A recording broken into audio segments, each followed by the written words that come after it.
Dalam riwayat roh yang dicabut malakal maut itu 3 hari dalam kantongnya dulu. Bakantong sih Din. Lalu Syekh Abdul Qadir Jailani bilang, "Hei malakal maut, Bismillahirrahmanirrahim." Yang kelima yang orang mengakibatkan bisa jadi sombong yaitu adalah keturunan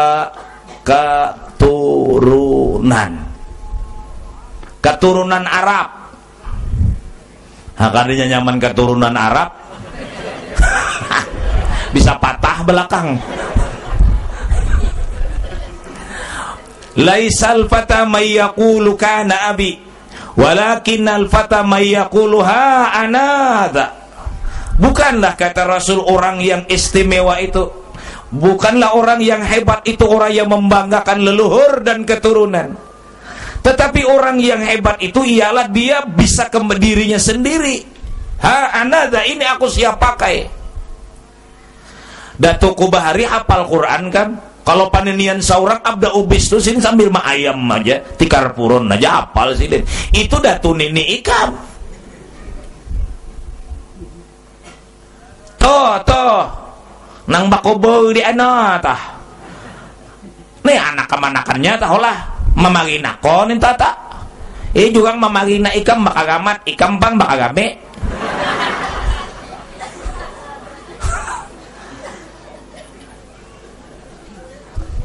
Bagaimana Syekh Abdul Qadir Jailani melihat coraknya manusia sidin tawaduknya Syekh Abdul Qadir Jailani?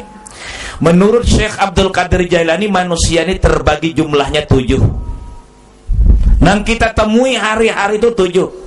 Maka yang 7 itu adalah lebih hebat dia daripada aku. Ya Allah. Yang 7 itu lebih hebat dia daripada aku. Nang kita temui pertama orangnya alim. Yang kedua kaya, yang ketiga tuha, yang keempat muda, yang kelima kanak-kanak, yang keenam gila, yang ketujuh kafir. Itu pasti setiap hari itu bertemu tuh. Alim, sugih, tuha, muda, kanak-kanak, gila, kafir. Setiap hari pasti bertemu dengan orang ini. Maka yakinkan kata Syekh Abdul Qadir Jailani, yang 7 itu dia hebat, aku tidak. Lebih hebat dia. Iya kita mudah kalau kita bertemu dengan orang alim, kita tidak. Lebih mudah kita mengaku dia lebih hebat. Tapi bayangkan kalau kita bertemu dengan anak kecil, kita bertemu dengan orang gila, kita bertemu dengan orang kafir, mengakui lebih hebat dia. Sampai di mana ilmu Syekh Abdul Qadir Jailani masuknya itu. Padahal Sultanul Aulia titel Syekh Abdul Qadir Jailani itu dunia mengakui bahwa beliau adalah Sultanul Aulia. Makam beliau luar biasa, kedudukan beliau, pangkat beliau di sisi Allah luar biasa. Bahkan Syekh Abdul Qadir Jailani, kita sudah pernah bicarakan, pernah kalahi dengan malakal maut. Ayo besi sintakan makalahi. Cerita sedikit. Pada ketika Syekh Abdul Qadir Jailani sedang majelis taklim, beliau tampak kontak daripada perkataan beliau tanpa kontrol karena jazabah ilahiyah langsung datang dari Allah. Dalam pengajian seluruh yang hadir, pengajian Syekh Abdul Qadir Jailani lebih puluhan ribu satu kali. Waduh, timbul pertanyaan, di zaman dulu kan tidak ada alat pengeras suara, yang hadir puluhan ribu. Salah satu di antara karamat Syekh Abdul Qadir Jailani, orang yang banyak itu di mana aja, di ujung mana aja mendengar seperti beliau di depan. Karamat beliau. Jadi yang di ujung sana sama di depan Syekh Abdul Qadir Jailani, suara tuh menyatu. Dan satu lagi karamat beliau, yang hadir di majelis taklim beliau itu, yang tuli pun waktu itu mendengar. Ada istirahatnya tuli. Tapi setelah pulang dari majelis itu, tuli pulang.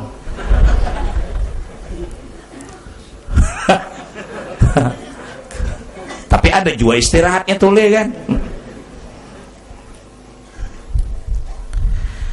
Ucapan dan omongan beliau, hai seluruh hadirin dan hadirat, Siapa di antara kalian ada permohonan yang sudah lama permohonan kepada Allah tidak kabul, tolong datangi aku akan memintakan sama Allah Ta'ala.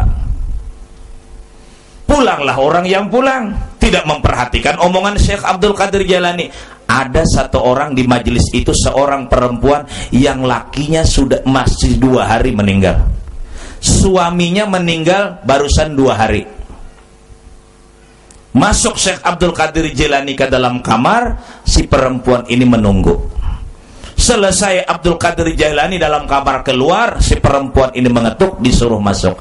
Apa galuh kamu? Apa ibu keperluan?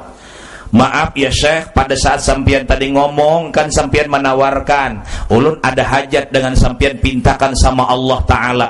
Coba kan yang mengabulkannya Allah Ta'ala. Tetap Ahlus Sunnah wal Jamaah kan begitu. Bukan Abdul Qadir Jailani yang mampu mendoakan itu, yang mengabulkan. Tetap Allah, tapi yang memohonnya ini.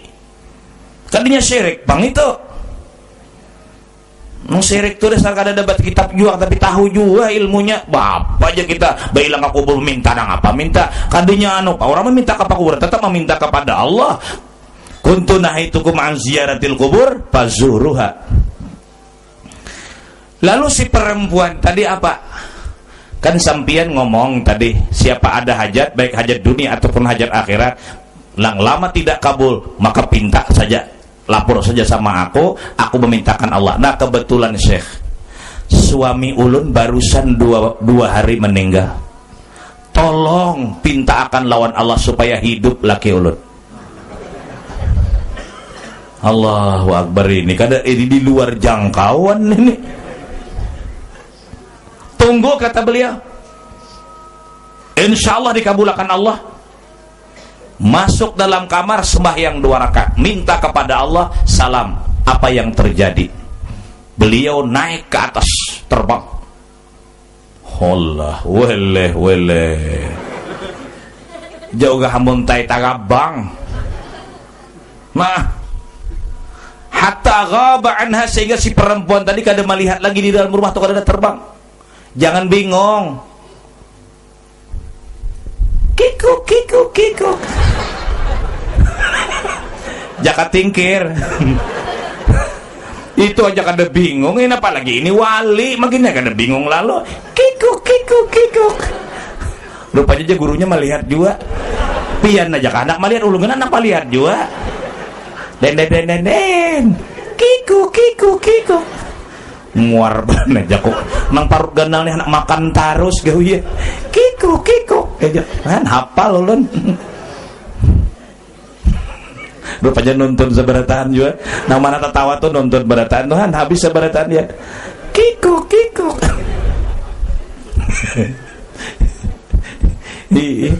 bakal lahir di atas bubungan bungolnya jago ya Allah.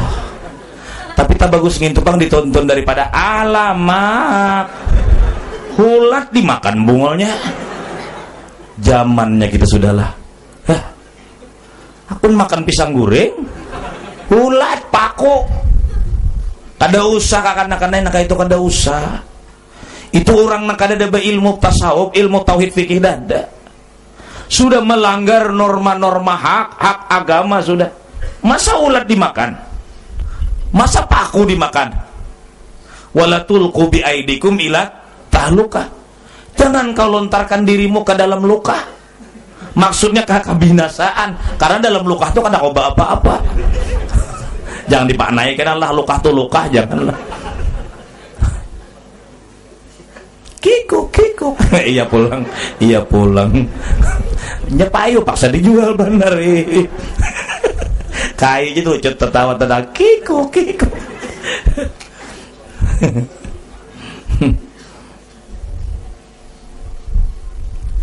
Menemui malakal maut di langit. Di langit yang ke-7 bertemu dengan malakal maut. Dalam riwayat roh yang dicabut malakal maut itu 3 hari dalam kantongnya dulu. Bakantong sih ding. Lalu Syekh Abdul Qadir Jailani bilang, "Hei malakal maut, bawa ke sini roh si Ano bin si Ano."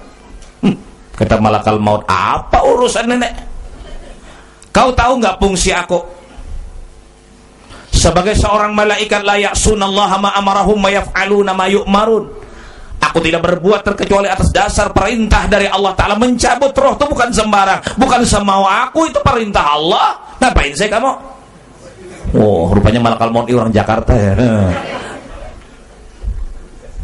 Pokoknya kata Syekh Abdul Qadir Jailani, bawa sini. Jangan banyak ngomong, bawa sini. Pokoknya aja malakal maut tidak mau. Pokoknya kata Syekh, bawa ke sini. Ini keduanya pokoknya, modalnya sudah nggak tahan lagi ini. Lingah malakal maut. Rupanya lingah melihat kenapakah? Cap ke kantong. Cap, tarik, tak, acak. Carik, robek kantong malakal maut. Itu ada kitabnya membicarakan. Menyalahkan itu kan ada isi kitabnya. Masa orang negara tapi menyalahkan tuh, salahkan jaka tingker tuh, jaka tarut tuh, salahkan itu dulu. Nah apa menyalahkan orang wali itu kada bingung kita. Orang nama maksiat aja kawa baga ganjil pekerjaannya, sehingga roh tadi menyebar dan ke dunia. Nang mana orang rahatan memandii kembali rohnya bangun. Malakal maut marah, ya Rob, ini hambamu berani mencarikan, merobekkan kantongku. Ujar Tuhan, jangan disariki, jangan dimarahi, dia pangkatnya tinggi di sisi aku. Bagaimana ya Allah, roh nang sudah sabak nang keluar ini, nang sudah menyebar ini, jatuhan cabuti bahasa.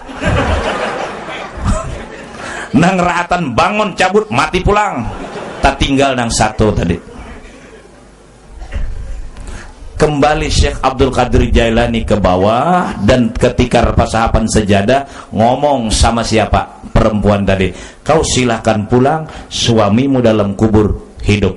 Cepat keluargamu tabuk, bongkar, dia masih dia keadaan hidup.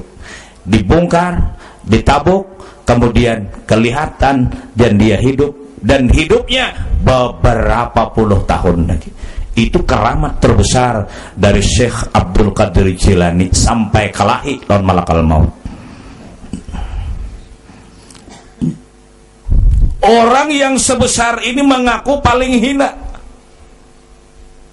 Kalau kita bertemu, kata beliau, dengan orang alim, lebih hebat orang alim daripada kita, mudah. Kalau kita bertemu dengan orang kaya, lebih hebat orang kaya dengan kita, mudah. Kalau kita bertemu dengan orang tua, lebih hebat orang tua daripada kita. Orang tua lama hidup di dunia, sedangkan kita tidak lama. Berarti beliau banyak mengerjakan kebaikan. Bertemu dengan anak muda, lebih gagah dia beribadah daripada aku. Bertemu dengan anak kecil, lebih hebat dia karena dia tidak punya dosa, sedangkan aku banyak dosa. Bertemu kita, kata beliau, dengan orang gila, lebih hebat dia daripada kita karena dia gila, tidak dicatat segala apapun yang diperbuatnya. Orang gigilaan mulai lagi halus sampai ke tua gigilaan itu surga. Nama hulul neraka. Lebih hebat orang gila daripada aku. Kenapa? Sebab dia gila tidak dikenakan sanksi, hukum tidak berlaku dengan dia. Rufi'al kalam an thalathin 'anil naimi hatta yastayqadha wa 'anis sabiyyi hatta yahtalima wa 'anil majnun hatta yufiqa. Dia gila kan tidak ada dapat apa-apa. Bertemu dengan orang kafir, lebih hebat orang kafir daripada aku. Di mana masuknya? Dia tidak bisa dikatakan dulu kafir, walaupun dia kafir. Yang namanya kafir, matinya dalam keadaan kafir. Kalau dia masih hidup, siapa tahu pada ketika hendak sakarat, la ilaha illallah Muhammadur Rasulullah, atau asyhadu an la ilaha illallah wa asyhadu anna Muhammadar Rasul. Siapa tahu pada akhir hayatnya dia beriman. Di situ masuknya pengakuan batin Syekh Abdul Qadir Jailani agar jangan sombong kita hidup di dunia. Lalu bagaimana cara membasmi sombong? Agar supaya jangan sedikit pun berbau dalam batin kita ini sombong, bahwa kita lebih hebat dari orang lain. Minimal 2. Insya Allah Pak, kalau kita rajin duduk ke majelis taklim, kita tidak bakalan sombong. Karena sombong ini di atas. Kita sudah katakan, orang kaya bahayanya sombong, orang miskin bahayanya takabur. Ke atas punya penyakit, di bawah punya penyakit. Kaya punya penyakit, sombong. Susah punya penyakit, dangki. Jadi kaya punya penyakit, susah punya penyakit, lebih baik kaya. Kan kedua-duanya kada masuk surga. Nang sadih banani, mana miskin, mana neraka. Masalah dangki sudah kita bicarakan. Ini orang rendah, di bawah pada orang lain. Kita selalu marah orang dapat nikmat, sedangkan sombong menari-nari kesombongan di atas melihat orang miskin.